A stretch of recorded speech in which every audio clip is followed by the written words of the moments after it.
Hi everyone, Nagraj here. So I welcome you all for today's session on negotiable instruments. In the previous sessions, we have discussed about the meaning of banker and customer, as well as the difference between different types of banks, functions of bank, and different types of customers. Previous session ಅಲ್ಲಿ bankers ಮತ್ತೆ customer basic concept ಬಗ್ಗೆ ತಿಳ್ಕೊಂಡಿದ್ವಿ first chapter ಅಲ್ಲಿ. So ಹಿಂದಿನ video session ಅಲ್ಲಿ negotiable instruments ಬಗ್ಗೆ ತಿಳ್ಕೊಳ್ಳೋಣ.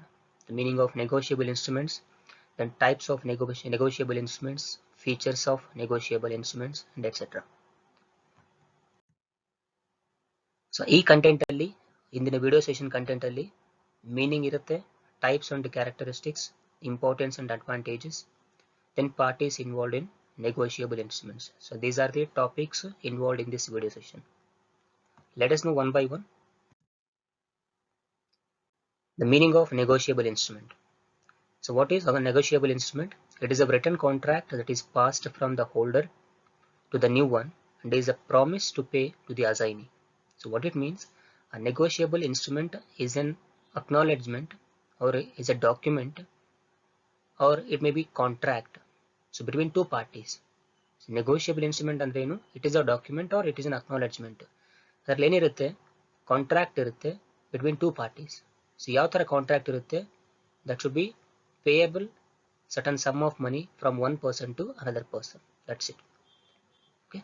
Then according to section 13 of the Negotiable Instrument Act 1881, a negotiable instrument refers promissory note or bills of exchange or it may be check. So ಈ ಮೂರು ಕೂಡ negotiable instruments ಅಂತ ಹೇಳಿ ಕರೀತಾರೆ. It is payable either to order or to bearer. So ಇಲ್ಲಿ ಏನು ಹೇಳ್ತಾ ಇದ್ದಾನೆ, negotiable instrument payable ಯಾರಿಗೆ ಆಗುತ್ತೆ, either ನೇಮ್ ಮೆನ್ಷನ್ ಮಾಡಿದ್ರೆ ಯಾವುದರಲ್ಲಿ ನೆಗೋಷಿಯಬಲ್ ಇನ್ಸ್ಟ್ರೂಮೆಂಟ್ ಅಲ್ಲಿ ಅಥವಾ ಆ ಡಾಕ್ಯುಮೆಂಟ್ ಅಲ್ಲಿ ಅವರಿಗೆ ಪೇಮೆಂಟ್ ಮಾಡಬೇಕು, ಅಥವಾ ಬಿಯರರ್ ಅಂದ್ರೆ ಅದು ಯಾರಿಗೆ ಹೋಗ್ಬೇಕಾಗಿರುತ್ತೆ, ಆ ಅಮೌಂಟ್ ಯಾರಿಗೆ ಹೋಗ್ಬೇಕಾಗಿರುತ್ತೆ, ಅಥವಾ ನೆಗೋಷಿಯಬಲ್ ಇನ್ಸ್ಟ್ರೂಮೆಂಟ್ ಡಾಕ್ಯುಮೆಂಟ್ ಏನಿದೆ ಅದು ಯಾರಿಗೆ ಟ್ರಾನ್ಸ್ಫರಬಲ್ ಆಗಿರುತ್ತೆ ಅವರಿಗೆ ಪೇಮೆಂಟ್ ಮಾಡೋದು, either on order or to bearer. Okay, this is the meaning of negotiable instrument. Then what are the types of negotiable instruments? There are three types mainly: promissory notes, bills of exchange and checks. ಈ ಮೂರು negotiable instruments ಅಲ್ಲಿ promissory note ಏನಿದೆ ಇದು financial institutions ಅಲ್ಲೂ use ಮಾಡ್ತಾರೆ, out of financial institutions ಅಲ್ಲೂ use ಮಾಡ್ತಾರೆ, like general public ಕೂಡ ಯೂಸ್ ಮಾಡ್ತಾರೆ, ಹೌದಲ್ವಾ. ಬಿಲ್ಸ್ ಆಫ್ ಎಕ್ಸ್ಚೇಂಜ್ ಮತ್ತೆ ಚೆಕ್ಸ್ ಏನಿದೆ ಇದೆರಡು ಕೂಡ ಫಿನಾನ್ಷಿಯಲ್ ಇನ್ಸ್ಟಿಟ್ಯೂಷನ್ಸ್ ಅಲ್ಲೇ ಮ್ಯಾಕ್ಸಿಮಮ್ ಆಗಿ ಯೂಸ್ ಮಾಡ್ಕೊಳ್ಳೋದು. Normal people, normal citizens use ಮಾಡಲ್ಲ. ಬಿಲ್ಸ್ ಆಫ್ ಎಕ್ಸ್ಚೇಂಜ್ ಟ್ರೇಡಿಂಗ್ ಅಲ್ಲಿ ಯೂಸ್ ಆಗುತ್ತೆ, ಚೆಕ್ಸ್ ಫಿನಾನ್ಷಿಯಲ್ ಇನ್ಸ್ಟಿಟ್ಯೂಷನ್ಸ್ ಅಲ್ಲಿ ಲೈಕ್ ಬ್ಯಾಂಕ್ಸ್ ಅಲ್ಲಿ ಯೂಸ್ ಮಾಡ್ತಾರೆ. Let us know one by one negotiable instruments. First one is promissory note. Section 4 of Negotiable Instrument Act 1881 defines that a promissory note is a written document. ಇಲ್ಲಿ mention ಮಾಡ್ತಾ ಇದ್ದಾನೆ, it is an instrument in writing, that should be in writing, but that should not be a bank note or currency note. ಅದು bank ಮತ್ತೆ currency note ಆಗಿರಬಾರ್ದು. Okay, it should be in writing. Containing what? Containing unconditional. Unconditional ಅಂದ್ರೆ there should not be any conditions, but ಅದರಲ್ಲಿ mention ಮಾಡಿರಬೇಕು name of the person who is preparing, signature of the person, then sum of money which is payable, and the person to whom the amount is payable. So promissory note ಯಾರಿಗೆ transfer ಮಾಡ್ತಾ ಇದೀವಿ ಅವರ name ಕೂಡ mention ಮಾಡಿರಬೇಕು. That is what he mentioned here.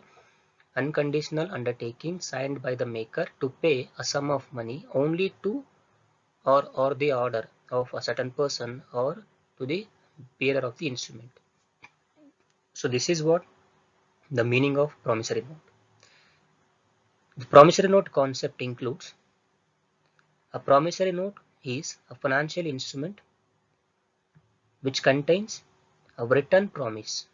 So promissory note alli written promise irutte by one party to another party, a definite amount of money either on demand or at a specified future date. So promissory note includes written promise containing that the amount of money, the sum of money that is payable from one party to another party either on demand or at a specified date, future date. So on demand ಅಂದ್ರೆ ಏನು, so whenever the party requires, so ಅಥವಾ ask for money or ask for promissory note, he need to pay, or at a specified future date ಆದರೂ mention ಮಾಡಿರಬೇಕು ಅದರಲ್ಲಿ, ಯಾವುದರಲ್ಲಿ, promissory ನೋಟಲ್ಲಿ. So this is what first concept. Next ಏನು ಹೇಳ್ತಾ ಇದ್ದಾನೆ, it typically contains all the terms pertaining. ಏನೇನಿರಬೇಕು ಅದರಲ್ಲಿ, terms pertaining indebtedness. So what is that indebtedness? Like he should mention the principal amount, interest rate, date, maturity date, place of issuance, as well as issuer's signature. So ಇದೆಲ್ಲದೂ ಕೂಡ mention ಮಾಡಿರ್ತಾರೆ.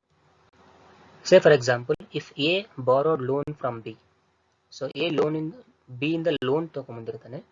So ಇಲ್ಲಿ A prepares a promissory note, A prepare ಮಾಡ್ತಾನೆ. So ಯಾರು loan ನ repayment ಮಾಡಬೇಕಾಗುತ್ತಲ್ವಾ, ಅವ್ನು prepare ಮಾಡ್ತಾನೆ promissory note ನ. A prepares promissory note and he mentions that, should mention that the principal amount which is receiving, ಅಂದ್ರೆ loan ಏನು ತಗೊಂತಾ ಇದ್ದಾನೆ ಆ ಪ್ರಿನ್ಸಿಪಲ್ ಅಮೌಂಟ್ ಮೆನ್ಷನ್ ಮಾಡಬೇಕು, ಅದರಲ್ಲಿ ರೇಟ್ ಆಫ್ ಇಂಟ್ರೆಸ್ಟ್ ಮೆನ್ಷನ್ ಮಾಡಬೇಕು, ಡೇಟ್ ಮೆನ್ಷನ್ ಮಾಡಬೇಕು, ಆಮೇಲೆ ಮೆಚುರಿಟಿ ಡೇಟ್, ಡೇಟ್ ಅಂದ್ರೆ ರಿಸೀವ್ ಡೇಟು, ಸೊ ಯಾವಾಗ ಲೋನ್ ತಗೊಂತಾ ಇದ್ದಾನೆ ಅದು, ಆಮೇಲೆ ಮೆಚುರಿಟಿ ಡೇಟ್ ಯಾವಾಗ ರೀಪೇಮೆಂಟ್ ಮಾಡ್ತಾ ಇದ್ದಾನೆ, ಸೊ ಆ ಡೇಟ್ ಕೂಡ ಮೆನ್ಷನ್ ಮಾಡಬೇಕು, place of issuance, then issuer signature. So issuer signature ಕೂಡ ಅದರಲ್ಲಿ ಮೆನ್ಷನ್ ಮಾಡಬೇಕಾಗುತ್ತೆ. Okay, then this document once signed by the specified person, duly stamped and handed over to another person involved, becomes a negotiable instrument. So ಇಲ್ಲಿ ಯಾರು prepare ಮಾಡ್ತಾರೆ, loan ಯಾರು ಬಾರೋ ಮಾಡ್ತಾರಲ್ವಾ ಅವ್ನು prepare ಮಾಡ್ತಾನೆ. ಸೊ ಅವ್ನು ಪ್ರಿಪೇರ್ ಮಾಡಿ ಸಿಗ್ನೇಚರ್ ಮಾಡಿ ಅದನ್ನು ಯಾರಿಗೆ ಟ್ರಾನ್ಸ್ಫರ್ ಮಾಡ್ತಾನೆ, ಅನದರ್ ಪರ್ಸನ್ಗೆ ಟ್ರಾನ್ಸ್ಫರ್ ಮಾಡ್ತಾನೆ. ಇಲ್ಲಿ ಅನದರ್ ಪರ್ಸನ್ ಅಂದ್ರೆ ಯಾರು, so from whom the loan is borrowed. So this is known as a negotiable instrument.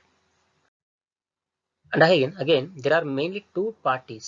So ಈಗ ತಾನೇ ಹೇಳಿದಲ್ಲಿ there are two parties ಅಂತ ಹೇಳಿ. ಸೊ ಯಾರ್ಯಾರದು, the maker or drawer. Who is the maker or drawer? The person who makes the promissory note is known as maker. ಅಂದ್ರೆ the person who prepares, ಯಾರು prepare ಮಾಡ್ತಾರಲ್ವ promissory note ನ ಅವನ್ನ drawer ಅಂತ ಕರೀತಾರೆ. So ಈಗ ತಾನೇ ಹೇಳಿದೆ ನಾನು, ಲೋನ್ ಯಾರು ರಿಸೀವ್ ಮಾಡ್ಕೋತಾರೆ ಅವನ್ನ ಪ್ರಾಮಿಸರಿ ನೋಟ್ ಪ್ರಿಪೇರ್ ಮಾಡೋನ್ನ ಡ್ರಾವರ್ ಅಂತ ಕರೀತಾರೆ. Okay, so the person who makes the promissory note and promises to pay the amount stated therein. And also the payee. Who is the payee? Who receives the amount. That is what, the person to whom the amount is to be paid. Okay, there are two parties. Loan ತಗೊಂಡಿರೋನ್ನ maker ಅಂತ ಕರೀತಾರೆ. Why? Because he prepares the promissory note. So loan provide ಮಾಡಿರೋನ್ನ payee ಅಂತ ಕರೀತಾರೆ. Why? Because the loan amount is repayable to that person. That is why he is known as payee, the person to whom the amount is to be paid. Next, features. So what are the features of promissory note? That should be written instrument. Perfect. Already definition ಅಲ್ಲಿ ಬಂದಿತ್ತು. Duly signed and stamped, of course. So ಯಾರು prepare ಮಾಡ್ತಾ ಇದ್ದಾರೆ ಅವನ signature ಇರಬೇಕು, stamp ಇರಬೇಕು, if it is a business institution. Then containing undertaking and promise to pay, of course. So ಅದರಲ್ಲಿ undertaking ಇರಬೇಕು, ಅಂದ್ರೆ ಸಡನ್ ಅಮೌಂಟ್ ಪೇಮೆಂಟ್ ಮಾಡ್ತೀನಿ ಅನ್ನೋದು, ಎಷ್ಟು ಅಮೌಂಟ್ ಪೇಮೆಂಟ್ ಮಾಡ್ತಾ ಇದ್ದೀನಿ, ಯಾವ ಡೀಟೇಲ್ ಪೆನ್ಷನ್ ಮಾಡ್ತಾ ಇದ್ದೀನಿ ಅನ್ನೋದು, ಅದರ ಜೊತೆಗೆ ಪ್ರಾಮಿಸ್ ಕೂಡ ಇರಬೇಕು, ಸಿಗ್ನೇಚರ್ ಮಾಡಿದ್ದು. Next conditional. ಸೊ ಇದರಲ್ಲಿ ಮೆನ್ಷನ್ ಮಾಡ್ಕೊಂಡಿರಬೇಕು ಯಾವ ಡೇಟಲ್ಲಿ ಮೆನ್ಷನ್ ಮಾಡ್ತಾ, ಪೇಮೆಂಟ್ ರೀಪೇಮೆಂಟ್ ಮಾಡ್ತೀನಿ ಅನ್ನೋದು ಕೂಡ ಇದರಲ್ಲಿ ಮೆನ್ಷನ್ ಮಾಡ್ಕೊಂಡಿರಬೇಕು. Then sum of money. So sum of money ಅಂದ್ರೇನು, ಟೋಟಲ್ ಅಮೌಂಟ್ ಅಲ್ಲಿ ಮೆನ್ಷನ್ ಮಾಡಿರಬೇಕು, ಎಷ್ಟು ಅಮೌಂಟ್ ಇದೆ ಅಂತ ಹೇಳಿ, principal amount. Then promise to pay money only. So ಇಲ್ಲಿ ರೀಪೇಮೆಂಟ್ ಅಮೌಂಟ್ ಏನಿದೆ ಅದು in the form of money ಮಾತ್ರ ಇರಬೇಕು. ಸೊ ರೀಪೇಮೆಂಟ್ ಮಾಡಬೇಕಾದಾಗ, ಲೋನ್ ತಗೋಬೇಕಾದಾಗ ಮನಿ ಫಾರ್ಮ್ ಅಲ್ಲಿ ಲೋನ್ ತಗೊಂಡು ರೀಪೇಮೆಂಟ್ ಮಾಡಬೇಕಾದಾಗ ಅದರ್ ದ್ಯಾನ್ ಮನಿ ಕೊಡ್ತೀನಿ ಅಂದ್ರೆ, like any other asset form ಅಲ್ಲಿ ಪೇಮೆಂಟ್ ಮಾಡ್ತೀನಿ ಅನ್ನೋದು ಇಲ್ಲಿ ಮೆನ್ಷನ್ ಮಾಡಬಾರ್ದು. ಲೈಕ್ ಗೋಲ್ಡ್ ಫಾರ್ಮ್ ಅಲ್ಲಿ ರೀಪೇಮೆಂಟ್ ಮಾಡೋದು ಅಥವಾ ಅದರ್ ಅಸೆಟ್ ಫಾರ್ಮ್ ಅಲ್ಲಿ ರೀಪೇಮೆಂಟ್ ಮಾಡೋದು ಇರಬಾರ್ದು. ಸೊ ಮನಿ ಫಾರ್ಮ್ ಅಲ್ಲಿ ಮಾತ್ರ ರೀಪೇಮೆಂಟ್ ಮಾಡಬೇಕು ಅದರಲ್ಲಿ. Okay, that should be promised. Then payable on demand or after a certain date. So demand ಅಂದ್ರೆ on demand ಅಂದ್ರೇನು, so whenever the payee asks the money to repay it, he has to repay, or he should mention the particular date, so when he is going to repay that amount. Next, maker must be certain. So maker ಅಂದ್ರೇನು, the drawer. So he must be mentioned his name, his signature and his stamp. Payee must be certain. So payee name ಕೂಡ mention ಮಾಡಿರಬೇಕು. Then sum payable must be certain. So ಎಷ್ಟು payment ಮಾಡ್ತಾ ಇದ್ದೀನಿ ಅದಕ್ಕೆ interest ಎಷ್ಟು add ಆಗುತ್ತೆ after certain number of months. So ಅದೆಲ್ಲದೂ ಕೂಡ ಮೆನ್ಷನ್ ಮಾಡ್ಕೊಂಡಿರಬೇಕು. ಅದು ಕ್ಯಾಲ್ಕುಲೇಟೆಡ್ ಆಗಿರಬೇಕು ಎಲ್ಲದೂ ಕೂಡ. ಕ್ಯಾನ್ ಬಿ ಕ್ಯಾಲ್ಕುಲೇಟೆಡ್ ಅಂದ್ರೆ ಏನು, principal amount with along with interest rate. So ಎಲ್ಲದೂ ಕೂಡ ಕ್ಯಾಲ್ಕುಲೇಟ್ ಮಾಡಿ ಅದರಲ್ಲಿ ಮೆನ್ಷನ್ ಮಾಡಬೇಕು. ಯಾವುದರಲ್ಲಿ, ಪ್ರಾಮಿಸರಿ ನೋಟ್ ಅಲ್ಲಿ. So this is one of the type of negotiable instrument. The next bill of exchange. So bill of exchange is nothing but what? It is a document. ಯಾರು prepare ಮಾಡ್ತಾರೆ bill of exchange ನ? Business persons ಅಲ್ವಾ? So traders prepare ಮಾಡ್ತಾರೆ. So bill of exchange ಯಾವಾಗ prepare ಮಾಡ್ತಾರೆ ಅಂದ್ರೆ when the goods R sold on credit basis. ಹೌದಾ? ನಮಗೆಲ್ಲ ಗೊತ್ತೇ ಇದೆ. When the goods R sold on credit basis, traders prepares bill of exchange acknowledging that certain sum of money is to be receivable from certain customer. ಹೌದಲ್ವಾ? So certain customer ಇಂದ certain sum of money receivable ಆಗಬೇಕು, certain sum number of months ಆದ್ಮೇಲೆ ಅಂತ ಹೇಳಿ ಒಂದು ಅಕ್ನಾಲೆಜ್ಮೆಂಟ್ಗೋಸ್ಕರ prepare ಮಾಡ್ಕೋತಾರೆ. ಯಾವುದು? Bill of exchange. ಸೊ ಅದಕ್ಕೆ section 5 of the negotiable instrument act ಏನು ಹೇಳುತ್ತೆ ಅಂದ್ರೆ, an instrument in writing containing an unconditional order signed by the maker directing that a certain person certain sum of money only to or to the order of a certain person and also bearer of the instrument. ಇಲ್ಲಿ ಕೂಡ same ಇದೆ. Promissory note ಅಲ್ಲಿ ಏನು definition ಹೇಳ್ತಾನೆ ಅದೇ ಕಾನ್ಸೆಪ್ಟೇ ಇರುತ್ತೆ ಇಲ್ಲಿ ಕೂಡ. ಓಕೆನಾ? ಬಟ್ ಇಲ್ಲಿ ಅನ್ಕಂಡೀಷನಲ್ ಆರ್ಡರ್ ಅಂತ ಇರುತ್ತೆ. ಇಲ್ಲಿ ಅನ್ಕಂಡೀಷನಲ್ ಆರ್ಡರ್ ಅಂದ್ರೆ ಏನು? ಸೊ ಅದರಲ್ಲಿ amount should be paid by from one person to another person. So it is an obligation of payment. Okay? So obligation ಅಂದ್ರೆ duty. Then, so there are again 3 parties in the bills of exchange: the drawer, drawee, and payee. So who is the drawer? The person who makes the order for making payment. So ಇಲ್ಲಿ bills of exchange ಯಾರು prepare ಮಾಡ್ತಾರೆ ಅವ್ರನ್ನ drawer ಅಂತ ಕರೀತಾರೆ. Generally bills of exchange prepare ಮಾಡೋ ಯಾರು? Trader who sells the goods on credit basis. So ಅವನ್ನ drawer ಅಂತ ಕರೀತಾರೆ. And the drawee, the person to whom the order to pay is made. So ಇಲ್ಲಿ ಯಾರ ಹೆಸರಿನ ಮೇಲೆ ಬಿಲ್ಸ್ ಆಫ್ ಎಕ್ಸ್ಚೇಂಜ್ ಪ್ರಿಪೇರ್ ಮಾಡ್ತೀವಿ ಅವನ್ನ ಡ್ರಾಯಿ ಅಂತ ಕರೀತಾರೆ. Say for example X and Y, X is a trader or X is supplier who sold goods on credit basis. So X ನ drawer ಅಂತ ಹೇಳ್ತೇವೆ. ಸೊ ಯಾರು ಗೂಡ್ಸ್ ನ ಪರ್ಚೇಸ್ ಮಾಡ್ತಾರಲ್ವಾ ಕಸ್ಟಮರ್, ಸೊ ವೈ ಅನ್ಕೊಳ್ಳಿ ಅವನ್ನ, ಸೊ ವೈ ನ drawee ಅಂತ ಹೇಳ್ತೀವಿ. So on drawee's name or on Y's name the drawer prepares bills of exchange. So Y is known as drawee. Okay? Then the person who is the payee, the person to whom the payment is to be made. So ultimate ಆಗಿ ಆ amount ಯಾರಿಗೆ ಹೋಗುತ್ತೆ ಅವನ್ನ ಪೇಯಿ ಅಂತ ಕರಿತೀವಿ ultimate ಆಗಿ. ಯಾಕೆಂದ್ರೆ bills of exchange ಅಲ್ಲಿ ಅಮೌಂಟು ಡ್ರಾವರ್ಗೆ ಬರುತ್ತೆ ಅಂತ ಹೇಳೋಕ್ಕಾಗಲ್ಲ. Why? Because bills of exchange can be transferable, can be negotiable.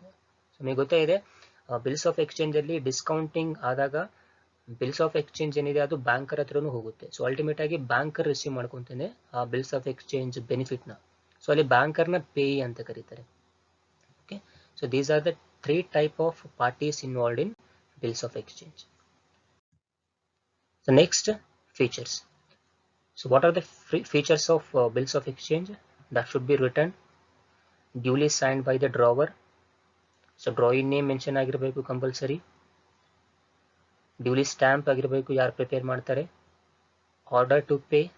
So order to pay ಅಂದ್ರೇನು? ಸರ್ಟನ್ ಡೇಟ್ ಅಲ್ಲಿ ಮೆನ್ಷನ್ ಇರಬೇಕು ಕಂಪಲ್ಸರಿ, ಐದರ್ ಆನ್ ಡಿಮ್ಯಾಂಡ್ ಅಥವಾ ಆಫ್ಟರ್ ಸರ್ಟನ್ ಮಂತ್ಸ್ ಅಂತೇಳಿ ಮೆನ್ಷನ್ ಮಾಡಿರಬೇಕು compulsory. In terms of money only, of course monetary form ಅಲ್ಲೇ payment ಆಗಬೇಕು ಅದು. Parties must be certain. So parties compulsory mention ಮಾಡಬೇಕು ಅದರಲ್ಲಿ, ಯಾವ ಪಾರ್ಟಿಗೆ ಯಾವ ಪಾರ್ಟಿ ಪ್ರಿಪೇರ್ ಮಾಡ್ತಾ ಇದೆ ಅಂದ್ರೆ ಸೆಲ್ಲರ್ ಯಾರು, ಕಸ್ಟಮರ್ ಯಾರು ಅನ್ನೋದು ಮೆನ್ಷನ್ ಮಾಡಬೇಕು compulsory. Sum payable must be certain ಅಂದ್ರೆ amount must be mentioned in bills of exchange. And unconditional. So here bills of exchange is unconditional. There is no condition, restrictions ಇರೋದಿಲ್ಲ ಇದಕ್ಕೆ. Date ಮಾತ್ರ ಇರುತ್ತೆ ಅಷ್ಟೇ ಅದರಲ್ಲಿ. ಸೊ ಅಮೌಂಟ್ ಕಂಪಲ್ಸರಿ ಇರಬೇಕು, mention ಮಾಡ್ಕೊಂಡಿರಬೇಕು. And preparation date. So ಇದರಲ್ಲಿ bills of exchange ಯಾವ ಡೇಟಲ್ಲಿ ಪ್ರಿಪೇರ್ ಮಾಡ್ತಾ ಇದ್ದೀವಿ, ಜೊತೆಗೆ ಮೆಚ್ಯೂರಿಟಿ ಡೇಟ್ ಕೂಡ ಮೆನ್ಷನ್ ಮಾಡಬೇಕು. ಬಿಲ್ಸ್ ಆಫ್ ಎಕ್ಸ್ಚೇಂಜ್ ಯಾವಾಗ ಮೆಚ್ಯೂರ್ ಆಗುತ್ತೆ, ಓಕೆ, ಎಕ್ಸ್ಪೈರಿ ಡೇಟ್ ಕೂಡ ಮೆನ್ಷನ್ ಮಾಡ್ಕೋಬೇಕು ಇದರಲ್ಲಿ. So these are the features of bills of exchange. The next type of negotiable instrument is check. So what is a check? Section 6 of the Negotiable Instrument Act says that a check is the bills of exchange drawn on a specified banker and not expressed to be payable otherwise than on demand, and it includes electronic image of a truncated check and a check in the electronic form. So ಇಲ್ಲಿ cheque ಅನ್ನೋದು ಕೂಡ ಒಂದು one of the type of bill of exchange. So ಅದು ಕೂಡ banker name ಅಲ್ಲಿ mention ಆಗಿರುತ್ತೆ, ಅಂದರೆ ಸಪ್ರೇಟಾಗಿ ಒಂದು ಬ್ಯಾಂಕರ್ ನೇಮಲ್ಲಿ ಮೆನ್ಷನ್ ಮಾಡ್ತಾರೆ. ಸೊ ಇಲ್ಲಿ ಚೆಕ್ ಅನ್ನೋದು ಕೂಡ ಪೇಮೆಂಟ್ ಮಾಡಬೇಕಾದ್ರೆ either it can be payable through physical or it can be payable through electronic form. So ಇಲ್ಲಿ ಚೆಕ್ ಅನ್ನೋದು ಟ್ರಂಕೇಟೆಡ್ ಸಿಸ್ಟಮ್ ಅಲ್ಲಿ ಎಲೆಕ್ಟ್ರಾನಿಕ್ ಫಾರ್ಮ್ ಅಲ್ಲೂ ಪೇಮೆಂಟ್ ಮಾಡ್ತಾರೆ ಅಥವಾ ಫಿಸಿಕಲ್ ಫಾರ್ಮ್ ಅಲ್ಲೂ ಕೂಡ ಚೆಕ್ ಪೇಮೆಂಟ್ ಮಾಡ್ಬೋದು. Transactions and what are the concepts of checks? Transactions through check are quite common these days. So checks are a type of bill of exchange and were developed as a way to make payments without the need to carry large amount of money. Of course, so recent trend in the banking system nalli a number of many transactions or many payments are going to happening through checks only alva. ಈಗಂತೂ recent ಆಗಿ online banking ಮತ್ತೆ net banking ಆಗ್ತಾ ಇದೆ, but ಇದಕ್ಕಿಂತ ಮುಂಚೆ maximum payments ಏನಾಗ್ತಾ ಇತ್ತು ಅದು ಥ್ರೂ ಚೆಕ್ ಆಗ್ತಾ ಇತ್ತು. ಸೊ ಅಲ್ಲಿ ನಮಗೆ ಹ್ಯೂಜ್ ಮನಿ ಕ್ಯಾರಿ ಮಾಡೋ ನೆಸೆಸಿಟಿ ಕೂಡ ಇರ್ತಾ ಇರಲಿಲ್ಲ. So if we carry a cheque book that's enough for making large payments if you have fund in our accounts ಅದಲ್ವಾ. Then it is a document that orders a bank to pay a specific sum of money, specific amount of money from a person's account to the person whose name the check has been issued. So what it means, it is a document where so we order the bank. So ನಮ್ಮ ಬ್ಯಾಂಕಿಗೆ ನಾವು order ಮಾಡ್ತೀವಿ ಏನಂತ ಹೇಳಿ specific amount of money payment ಮಾಡಬೇಕು ಅಂತೇಳಿ. So ಅದರಲ್ಲಿ ಚೆಕ್ಕಲ್ಲಿ mention ಮಾಡಿರಬೇಕು. ಸೊ ಯಾವ ಪರ್ಸನ್ಗೆ ಪೇಮೆಂಟ್ ಮಾಡಬೇಕು ಅನ್ನೋದು ಚೆಕ್ಕಲ್ಲಿ ಮೆನ್ಷನ್ ಮಾಡಿರ್ತೀವಿ. ಓಕೆನಾ. Then the person writing the cheque is known as drawer. So ಇಲ್ಲಿ ಚೆಕ್ ಯಾರು ಇಶ್ಯೂ ಮಾಡ್ತಾರಲ್ವಾ ಸೊ ಅವನ್ನ ಡ್ರಾವರ್ ಅಂತ ಕರೀತಾರೆ. ಸೊ ಯಾರು ಚೆಕ್ ಇಶ್ಯೂ ಮಾಡ್ತಾರೆ ಅಥವಾ ಯಾರು ಚೆಕ್ನ ಬರೀತಾರಲ್ವಾ ಅವನ್ನ ಡ್ರಾವರ್ ಅಂತ ಹೇಳಿ ಕರೀತಾರೆ. The amount is transferred only to the person to whom a cheque is addressed.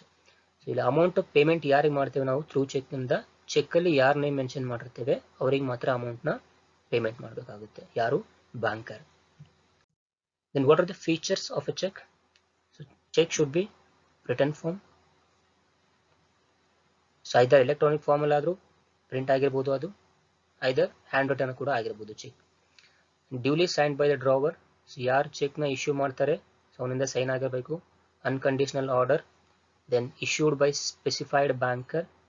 So ಇಲ್ಲಿ ಡ್ರಾವರ್ ಈ ಯಾವ ಬ್ಯಾಂಕಲ್ಲಿ ಅಕೌಂಟ್ ಹೋಲ್ಡರ್ ಆಗಿರ್ತಾನೋ ಆ ಬ್ಯಾಂಕ್ ಏನು ಬ್ಯಾಂಕಿಂದು ಚೆಕ್ ಮಾತ್ರ ಆಗಿರಬೇಕು. Then amount must be certain amount mention ಮಾಡಿರಬೇಕು ಅದರಲ್ಲಿ compulsory. Amount mentioned both in figures and words. Of course ನಾವು ಚೆಕ್ ಸ್ಪೆಸಿಮನ್ ನೋಡಿದಾಗ ಅದರಲ್ಲಿ ಅಮೌಂಟ್ ಅನ್ನೋದು ಫಿಗರ್ಸ್ ಅಲ್ಲೂ ಇರುತ್ತೆ, ವರ್ಡ್ಸ್ ಅಲ್ಲೂ ಕೂಡ ಮೆನ್ಷನ್ ಮಾಡಿರಬೇಕು compulsory. Payee must be certain. Payee name ಕೂಡ ಮೆನ್ಷನ್ ಮಾಡಿರಬೇಕು ಚೆಕ್ ಮೇಲೆ ಅಲ್ವಾ. Then on the face of the cheque ನಾವು ನೋಡಿರ್ತೀವಿ ಪೇಯೆ ನೇಮ್ ಇರುತ್ತೆ, ಅಮೌಂಟ್ ಇನ್ ವರ್ಡ್ಸ್ ಇರುತ್ತೆ, ದೆನ್ ಅಮೌಂಟ್ ಇನ್ ಫಿಗರ್ಸ್ ಇರುತ್ತೆ, ಕೆಳಗಡೆ ಸಿಗ್ನೇಚರ್ ಸೈನ್ ಇರುತ್ತೆ ಅದಲ್ವಾ. ಸೊ ಇಲ್ಲಿದೆ sign. Next payable on demand. So ಇಲ್ಲಿ ಡೇಟ್ ಆದ್ರೂ ಮೆನ್ಷನ್ ಮಾಡ್ಕೋಬಹುದು, ಇಲ್ಲ ಅಂದ್ರೆ ಸೊ ಇಮಿಡಿಯೇಟ್ ಆಗಿ ಪೇಮೆಂಟ್ ಮಾಡ್ಬೋದು ಚೆಕ್ನ. So by mentioning date you can pay the check in the future date. So must be dated. Of course date compulsory mention ಮಾಡಲೇಬೇಕು ಅದರಲ್ಲಿ ಯಾವ ಡೇಟಲ್ಲಿ ಚೆಕ್ ಇಶ್ಯೂ ಆಗ್ತಾ ಇದೆ. ಸೊ ಅದ್ರ ಜೊತೆಗೆ ಇಶ್ಯೂ ಆಗೋ ಡೇಟ್ ಇಂದ ನಿಮಗೆ ಟೈಮ್ ಪೀರಿಯಡ್ ಇರುತ್ತೆ, ಸ್ಟೆಪ್ಯುಲೇಟೆಡ್ ಟೈಮ್ ಪೀರಿಯಡ್ ಒಳಗಡೆ ಚೆಕ್ನ ಪೇಮೆಂಟ್ ಮಾಡ್ಕೋಬೇಕು ಅಥವಾ ಚೆಕ್ನ ಸಬ್ಮಿಟ್ ಮಾಡ್ಕೋಬೇಕು ಬ್ಯಾಂಕರ್ ಹತ್ರ to receive certain sum of money ಹೌದಲ್ವಾ. ಸೊ ಜನರಲಿ ಸೊ ಬ್ಯಾಂಕ್ ಏನು ಒಂದು ಚೆಕ್ನ ಟೈಮ್ ಪೀರಿಯಡ್ ಏನಿರುತ್ತೆ 3 months ಇರುತ್ತೆ. ಸೊ 3 months ಒಳಗಡೆ ಅದು ಎಕ್ಸ್ಪೈರಿ ಆಗೋಗುತ್ತೆ. Next so we can see different types of checks in a bank. That there are various types of checks and these are described in the following sections. Here order check, bearer check, blank check, counter check, stale check, mutilated check, post dated check, open check, cross check, gift check as well as traveler check. Let us see one by one.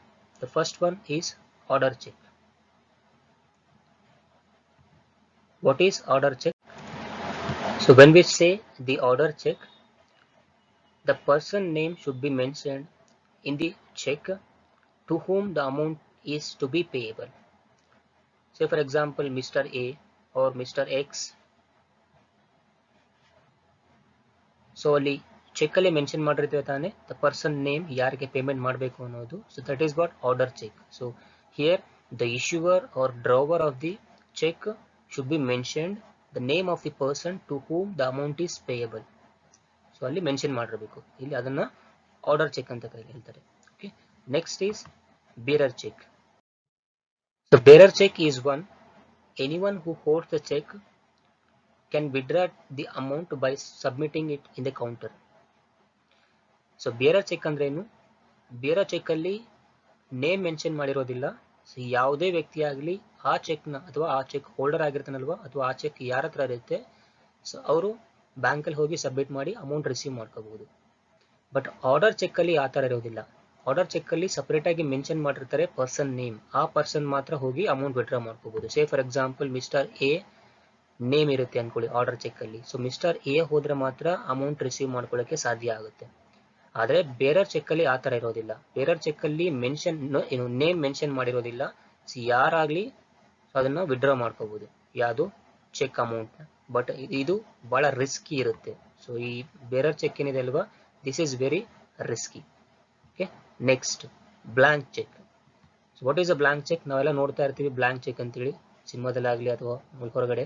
So blank is nothing but what, ಅದರಲ್ಲಿ name mention ಮಾಡಿರೋದಿಲ್ಲ, amount mention ಮಾಡಿರೋದಿಲ್ಲ, certain amount words ಅಲ್ಲಿ ಆಗಿರ್ಬೋದು, figures ಅಲ್ಲಿ ಆಗಿರ್ಬೋದು, amount mention ಮಾಡಿರೋದಿಲ್ಲ. ಅದನ್ನ blank cheque ಅಂತ ಕರೀತಾರೆ. ಸೊ ಬ್ಲಾಂಕ್ ಚೆಕ್ ಅಂದ್ರೆ ಇಟ್ ಈಸ್ ಟೋಟಲಿ ಏನು ಬ್ಲಾಂಕ್ ಆಗಿರುತ್ತೆ, ಅದರಲ್ಲಿ ಯಾವುದು ಮೆನ್ಷನ್ ಮಾಡಿರೋದಿಲ್ಲ. That is what we call it as blank cheque. Next counter cheque.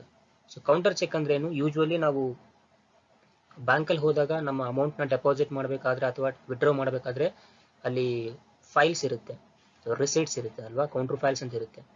So counter files ನ ಯೂಸ್ ಮಾಡ್ತೀವಿ. ಬಟ್ ಕೆಲವು ಬ್ಯಾಂಕ್ ಅಲ್ಲಿ ಅಮೌಂಟ್ ವಿಡ್ರಾ ಮಾಡಬೇಕಂದ್ರೆ ಅಲ್ಲಿನೇ ಚೆಕ್ಸ್ ಇರುತ್ತೆ. ಬ್ಯಾಂಕರ್ಸ್ ಚೆಕ್ಸ್ ಪ್ರೊವೈಡ್ ಮಾಡ್ತಾರೆ. In the place of files ಅವರು ಚೆಕ್ ಪ್ರೊವೈಡ್ ಮಾಡ್ತಾರೆ. ನಾವು ಚೆಕ್ ಬರ್ಕೊಟ್ಟು ನಾವು ಅಮೌಂಟ್ ವಿಡ್ರಾ ಮಾಡ್ಕೋಬಹುದು. In the place of withdrawal form ಪರವಾಗಿ ಚೆಕ್ಸ್ ನ ಪ್ರೊವೈಡ್ ಮಾಡ್ತಾ ಇರುತ್ತೆ ಬ್ಯಾಂಕ್ಸ್. ಸೊ ಆ ತರ ಚೆಕ್ಸ್ ನ ನಾವು ಕೌಂಟರ್ ಅಲ್ಲೇ ಅಮೌಂಟ್ ವಿಡ್ರಾ ಮಾಡ್ಕೊಳ್ಳೋದಕ್ಕೆ ಯೂಸ್ ಮಾಡಿದ್ರೆ ಅದನ್ನ ಕೌಂಟರ್ ಚೆಕ್ಸ್ ಅಂತ ಕರೀತಾರೆ.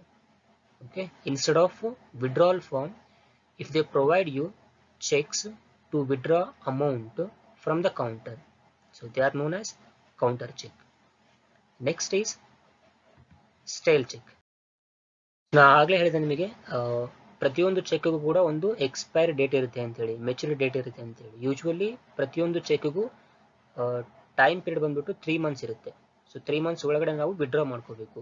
ನಾವು ಚೆಕ್ ಇಶ್ಯೂ ಡೇಟ್ ಇಂದ ಹಿಡಿದು ವಿತಿನ್ 3 months ನಾವು ಅದನ್ನ ವಿಡ್ರಾ ಮಾಡ್ಕೋಬೇಕು. ಇನ್ ಕೇಸ್ 3 months ಆದ್ಮೇಲೆ ನಾವು ಬ್ಯಾಂಕ್ ಅಲ್ಲಿ ಹೋಗಿ ಸಬ್ಮಿಟ್ ಮಾಡಿದ್ರೆ ಅದನ್ನ ಸ್ಟೇಲ್ ಚೆಕ್ ಅಂತ ಕರೀತಾರೆ. After maturity or after the expiry date of that particular cheque is known as stale cheque. Okay. Next is mutilated check. What is mutilated check? So it is simple. If the check is ಏನು ಅಂತ ಹೇಳ್ಬೋದು, torn into 2 pieces. Cheque 2 piece ಅಂತ ಹೋಗಿ piece ಆಗಿರುತ್ತೆ, ಇಲ್ಲಾಂದ್ರೆ cheque damage ಆಗಿರುತ್ತೆ. So damage ಆಗಿರೋ cheque ನ ನಾವು ಸಬ್ಮಿಟ್ ಮಾಡೋಕ್ಕಾಗಲ್ಲ. ಸೊ ಆ ಟೈಮಲ್ಲಿ ಏನಾಗುತ್ತೆ, ಟ್ರಾನ್ಸಾಕ್ಷನ್ ಫೇಲ್ಯೂರ್ ಆಗಿರುತ್ತೆ. That is it is simple. The damaged cheque is known as mutilated cheque. So damage ಅಂದ್ರೆ ನೀವು ಯಾವ ಫಾರ್ಮ್ ಅಲ್ಲಿ ಆದ್ರೂ ಆಗಿರ್ಬೋದು, ಚೆಕ್ ಹರಿದೋಗಿರ್ಬೋದು, ಇಲ್ಲ ಅಂದ್ರೆ ಪೀಸ್ ಆಗಿರ್ಬೋದು. ಸೊ ಅದೆಲ್ಲದೂ ಕೂಡ ಮ್ಯುಟಿಲೇಟೆಡ್ ಚೆಕ್ ಅಂತಾನೆ ಹೇಳ್ತಾರೆ. Okay, so it is simple. The damaged cheque is known as mutilated check. At that time the transaction will be shown as declined. Next, post dated check. So what is post dated check? The word itself says that post dated check. So the date mentioned on the check is the future date. So ಅಲ್ಲಿ check ಮೇಲೆ ಏನು date mention ಆಗಿರುತ್ತೆ ಅದು future date ಇಂದ ಆಗಿತ್ತು ಅಂದ್ರೆ ಅದನ್ನ post dated check ಅಂತ ಹೇಳಿ ಕರೀತಾರೆ. So for example today's date ಇವತ್ತಿನ ಡೇಟ್ ಏನಿದೆ 31st or 1st of June ಆಗಿರ್ಬೋದು. ಓಕೆ, 1st of June ನಾವು ಮೆನ್ಷನ್ ಮಾಡ್ರಿ ಇವತ್ತು ರಿಸೀವ್ ಮಾಡ್ಕೊಂತ ಇದೀವಿ ಚೆಕ್. ಬಟ್ ಚೆಕ್ ಮೇಲೆ 1st of July ಅಂತ ಮೆನ್ಷನ್ ಮಾಡಿರ್ತೇನೆ. ಸೊ 1st of July ಅಂದ್ರೆ ಇದು ಫ್ಯೂಚರ್ ಡೇಟ್ ಆಗುತ್ತೆ. ಸೊ ಫ್ಯೂಚರ್ ಡೇಟ್ ನ ಈಗಲೇ ಮೆನ್ಷನ್ ಮಾಡಿದ್ರೆ ಅದನ್ನ ಪೋಸ್ಟ್ ಡೇಟೆಡ್ ಚೆಕ್ ಅಂತ ಹೇಳಿ ಕರೀತಾರೆ. ಸೊ ಅದೇ ತರ ಚೆಕ್ ಕೂಡ ನಾವು ಫ್ಯೂಚರ್ 1st of July ಅಲ್ಲೇ ಹೋಗಿ ನಾವು ಸಬ್ಮಿಟ್ ಮಾಡಬೇಕಾಗುತ್ತೆ. May be 1st of July ಅಥವಾ ಅಲ್ಲಿಂದ 3 months ವರೆಗೂ ಟೈಮ್ ಇರುತ್ತೆ. ಬಟ್ ಈಗ ಹೋಗಿ ನಾವು ಅದನ್ನ ಸಬ್ಮಿಟ್ ಮಾಡೋಕೆ ಚಾನ್ಸ್ ಇರೋದಿಲ್ಲ. Why? Because that date mentioned on cheque is post date. Okay, future date mention ಮಾಡಿರ್ತಾನೆ ಅದರಲ್ಲಿ.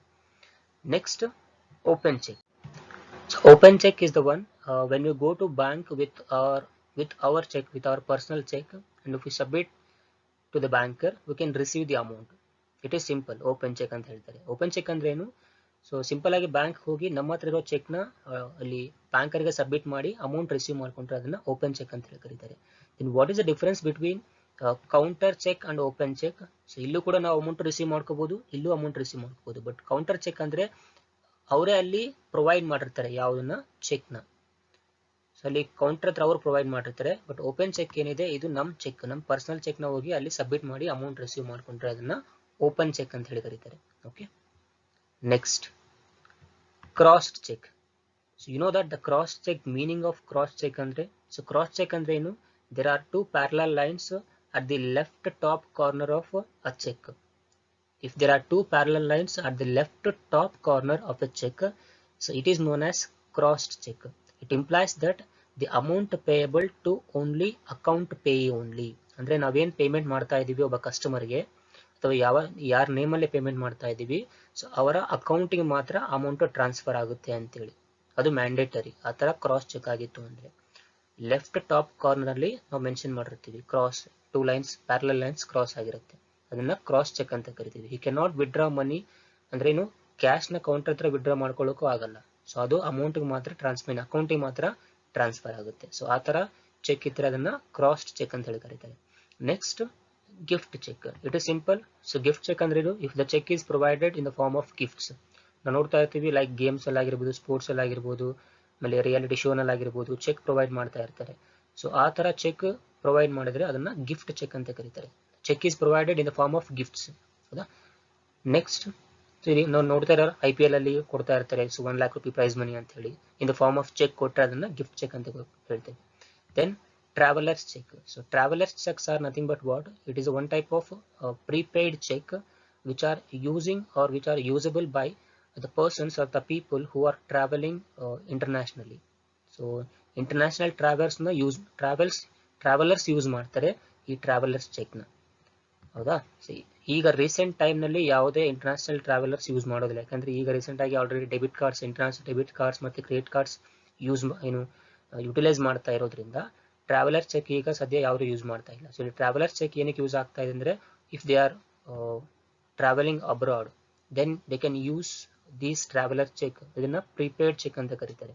ಯಾವುದೇ ಕಂಟ್ರಿಯಲ್ಲಾಗಲಿ ಅವರು ಈ ಟ್ರಾವೆಲರ್ ಚೆಕ್ ನ ಯೂಸ್ ಮಾಡಬಹುದು. So these are the different types of cheques. Then what are the parties involved in negotiable instruments? Already ಕೆಲವು parties ಬಗ್ಗೆ ನಾವು ನೋಡ್ಕೊಂಡಿದ್ದೀವಿ. ನೆಗೋಷಿಯಬಲ್ ಇನ್ಸ್ಟ್ರೂಮೆಂಟ್ಸ್ ಅಲ್ಲಿ ಯಾರು ಬಂದಿರಂತ ಇಲ್ಲಿ ಇನ್ನೂ ಕೆಲವು ಇದೆ. Let us see one by one. Maker or drawer, the person who makes or executes the note promising to pay the amount stated there. So ನಮಗೆ ಗೊತ್ತೇ ಇದೆ maker and drawer. So drawee ಗೊತ್ತು, then payee already we discussed. Holder ಅಂದ್ರೆ ಯಾರು? He must be entitled to the possession of the instrument. Possession ಅಂದ್ರೆ ಏನು? Ownership. So ಅದು ಯಾರಿಗೆ ಟ್ರಾನ್ಸ್ಫರ್ ಆಗಬೇಕು ಅನ್ನೋದು, ಅದು ಯಾರ ಹೆಸರಲ್ಲಿ ಇರಬೇಕು ಅನ್ನೋದು ಮೆನ್ಷನ್ ಆಗಿರ್ಬೇಕು. ಸೊ ಆ ಹೆಸರಲ್ಲಿ ಇರೋರ್ನ ಮಾತ್ರ ಹೋಲ್ಡರ್ ಅಂತ ಕರೀತಾರೆ. He must be entitled to receive, so he has the right to receive the amount of certain transaction or certain acknowledgement. He is known as holder. He must be entitled to the possession ಅಂದ್ರೆ ಆ ಓನರ್ಶಿಪ್ಗೆ ಅವನು ಅರ್ಹನಾಗಿರ್ಬೇಕು, ಜೊತೆಗೆ receive ಮಾಡಿಕೊಳ್ಳೋದು ಕೂಡ ಅವನು ಅರ್ಹನಾಗಿರಬೇಕು. Say for example, if P is a person so working in a company called X. So X ಕಂಪನಿಲಿ work ಮಾಡ್ತಾ ಇದ್ದಾನೆ. So he is entitled to receive salary. ಹೌದಲ್ವಾ? ಸ್ಯಾಲರಿ ರಿಸೀವ್ ಮಾಡ್ಕೊಳ್ಳೋದಕ್ಕೆ ಅವನಿಗೆ ಅರ್ಹ ಇರುತ್ತೆ, ಎಂಟೈಟಲ್ ಆಗಿರ್ತಾನೆ. So if salary is received in the form of cheque ಎಂದನೇ ತಗೊಳ್ಳಿ, ಒಂದು ನೆಗೋಷಿಯಬಲ್ ಇನ್ಸ್ಟ್ರೂಮೆಂಟ್. ಹಿಯರ್ ಹೋಲ್ಡರ್ ಅಂತ ಯಾರನ್ನ ಹೇಳ್ಬೋದು ನಾವು? ಪಿ ನ ಹೋಲ್ಡರ್ ಅಂತ ಹೇಳ್ಬೋದಲ್ವಾ, ನೆಗೋಷಿಯಬಲ್ ಇನ್ಸ್ಟ್ರೂಮೆಂಟ್ ಹೋಲ್ಡರ್ ಅಂತ ಹೇಳಿ. Why? Because he must be entitled the possession. So ಇಲ್ಲಿ ಎಕ್ಸ್ ಅನ್ನೋ ಕಂಪನಿ ಸ್ಯಾಲರಿ ಕೊಡ್ತಾ ಇದೆ, ಯಾವ ಫಾರ್ಮ್ ಅಲ್ಲಿ? ಚೆಕ್ ಫಾರ್ಮ್ ಅಲ್ಲಿ ಸ್ಯಾಲರಿ ಕೊಡ್ತಾ ಇದೆ. So here P is the owner of that negotiable instrument. ಹೌದು ತಾನೆ? So he is entitled to get the ownership of cheque and also he has the right to receive the amount. ಹೌದಲ್ವಾ? So he has the right to receive the amount. Why? Because he worked with X company for 1 month. So he has the right to receive the amount. So this is what the meaning of holder. So he must fulfill two conditions. He must fulfill two conditions. That is, one, he must entitle that possession and he must entitle to receive the amount from the parties liable. From the parties liable andre from company X. So this is what we known as holder, right? The next is holder in due course. A person is known as holder in due course when he fulfills these 4 conditions. So what are those? He must be holder andre ee 2 condition fulfill ಆಗಿರಬೇಕು holder. He must have become for consideration. Such consideration must not be unlawful and need to be adequate. So ಅವನು receive ಮಾಡ್ಕೊಳ್ಳೋದಕ್ಕೆ possession ತಗೊಳ್ಳೋದಕ್ಕೆ ಅವನ right ಇರಬೇಕು ಅವನಿಗೆ, ಜೊತೆಗೆ liable ಕೂಡ ಆಗಿರಬೇಕು. ಅದು ಅನ್ಲಾಫುಲ್ ಆಗಿರಬಾರ್ದು, ಮತ್ತೆ ಅನ್ಲಾಫುಲ್ ಆಗಿ ಅವನು ಲಯಬಲ್ ಆಗಿರಬಾರ್ದು. ಓಕೆ, ಎಂಟೈಟಲ್ ಆಗಿರಬಾರ್ದು. Then he must obtained the instrument before its maturity. So instrument ಏನು ರಿಸೀವ್ ಮಾಡ್ಕೊತಾ ಇದ್ದಾನೆ, ಇನ್ಸ್ಟ್ರೂಮೆಂಟ್ ಅಂದ್ರೆ ಒಂದು ಎಕ್ಸಾಂಪಲ್ ತಗೊಂಡ್ಬಿಡಿ, ಚೆಕ್ ಏನು ರಿಸೀವ್ ಮಾಡ್ಕೊತಾ ಇದ್ದಾನೆ ಅದು ಮೆಚುರಿಟಿ ಡೇಟ್ ಒಳಗಡೆನೆ ರಿಸೀವ್ ಆಗಿರಬೇಕು. So for example Jan 30th ಒಳಗಡೆ ಆ ಚೆಕ್ ಡೇಟ್ ಮುಗ್ದೋಗುತ್ತೆ, ಅವನು March 1st ರಿಸೀವ್ ಮಾಡ್ಕೊತಾ ಇದ್ರೆ ಸೊ ಅವನ್ನ ಹೋಲ್ಡರ್ ಇನ್ ಡ್ಯೂ ಕೋರ್ಸ್ ಅಂತ ಹೇಳಿ ಕರೆಯಲ್ಲ. Okay, then he must have obtained the instrument before its maturity, and also he must have obtained the instrument in good faith without having sufficient cause to believe that any defect existed in the title of the person from whom he derived his title. So these 4 conditions he must fulfill to become holder in due course. So these are the different parties involved in negotiable instruments. The next, endorser, endorsee, endorsement, drawee in the case of need, acceptor for honor. So here endorser is nothing but what? A signature of the owner or holder of the instrument. So would serve the legal rights to transfer an instrument to another party. The holder of the instrument who transfers his right to another party by endorsement is known as endorser. So endorser ಅಂದ್ರೆ transfer ಯಾರು ಮಾಡ್ತಾ ಇದ್ದಾರೆ ಅಥವಾ ಆ owner of the instrument ನ endorse ಅಂತ ಕರೀತಾರೆ. Legal right ನ ಟ್ರಾನ್ಸ್ಫರ್ ಮಾಡ್ತಾರೆ ಅದನ್ನ. ಓಕೆ, ನೆಕ್ಸ್ಟ್ ಎಂಡೋರ್ಸಿ ಅಂದ್ರೆ the person who receives the legal right of the instrument is known as endorsee. Endorsement is nothing but what? The process of transferring this instrument is known as endorsement. Then drawee in the case of need. In addition to drawee's name, the name of a person is given in the bill of endorsement to have resorted in the case of need. Such person is known as drawee in the case of need. The last one is acceptor for honor. So in the event of refusal of acceptance of a bill by the original drawer, or in cases of providing better security, so when demanded by notary public with the consent of the holder, some other person who is originally not liable for payment of bill, so may accept it for honor. So of any party liable on the bill, so such acceptor is known as acceptor for honor. So these are the different types of parties involved in negotiable instruments. So this is about the different types of concepts in negotiable instruments. So in this content we learned about the meaning, types, advantages, and different types of negotiable instruments which are using in financial institutions. In the next class, in the next video session, we'll discuss with a new concept. So till then, take care. Bye.